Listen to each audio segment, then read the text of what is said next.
ரீசென்ட்டா வந்து சோசியல் மீடியால ஒரு போஸ்ட் பார்த்தேன். அத பார்த்ததுக்கு அப்புறம் எனக்கு என்ன தோணுச்சுன்னா, ஏன் இப்படிலாம் பண்றாங்க? எதுக்கு இப்படி பண்ணணும்? அப்படின்னு தான் எனக்கு தோணுச்சு. என்னன்னா, பெங்களூர்ல இருக்கிற ஒரு ரெஸ்டாரண்ட் வந்து Swiggy அண்ட் Zomato ரைடர்ஸ வந்து, நீங்க வந்து லிஃப்ட் யூஸ் பண்ணக்கூடாது. நீங்க வந்து எலிவேட்டர் யூஸ் பண்ணக்கூடாது. நீங்க வந்து ஸ்டேர்கேஸ் வழியா நடந்து வாங்க. மேல ஏறி வாங்க. நீங்க வந்து இது 2மே கட்டாயம் வந்து யூஸ் பண்ணக்கூடாது அப்படின்னு சொல்லி நோட்டீஸ் பண்ணியிருக்காங்க.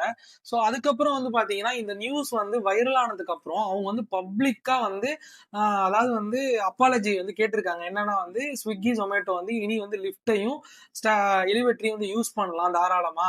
நாங்க வந்து யூஸ் பண்ணக்கூடாதுன்னு சொன்னதுக்கு வந்து நாங்க வந்து பகிரங்கமா மன்னிப்பு கேட்டுக்கிறோம் அப்படின்னு சொல்றாங்க. பட் இது மாதிரி வந்து நெறைய இடத்துல நடக்குது. ஏன் வந்து ஸ்விக்கி, ஜொமேட்டோல உள்ளவங்கள வந்து ஒரு தனியா வந்து ஒரு கேபின் மாரி வச்சு அங்க வந்து கலெக்ட் பண்ணிக்கோங்க. அங்க வந்து நின்னுங்க. இங்க வந்து ஹோட்டலுக்குள்ள வராதீங்க, ரெஸ்டாரண்ட்குள்ள வராதீங்க, லிஃப்ட்ட யூஸ் பண்ணாதீங்க, எலிவேட்டர் யூஸ் பண்ணாதீங்க அப்படின்னு ஏன் சொல்லணும்? அப்படி ஒரு ரூல் வந்து எங்கேயுமே கிடையவே கிடையாது. பட் ஏன் வந்து இந்த மாரி ஒரு பெரிய பெரிய ரெஸ்டாரண்ட்ஸ் வந்து ஏன் இந்த மாரி பண்றாங்கன்னு தெரியல.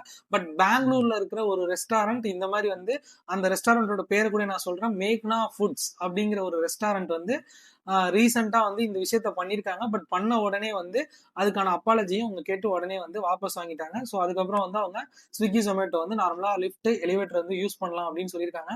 உங்களுக்கும் இந்த மாரி ஒரு எக்ஸ்பீரியன்ஸ் இருக்கா? அப்படிங்கிறத வந்து கண்டிப்பா அந்த வீடியோ பார்க்குற நீங்க கமெண்ட் செக்ஷன்ல வந்து கமெண்ட் பண்ணுங்க. இதே மாரி இன்ட்ரஸ்டிங்கான விஷயம் தெரிஞ்சுக்கணும்னு நம்ம சேனல சப்ஸ்கிரைப் பண்ணி வச்சுக்கோங்க. Okay bye.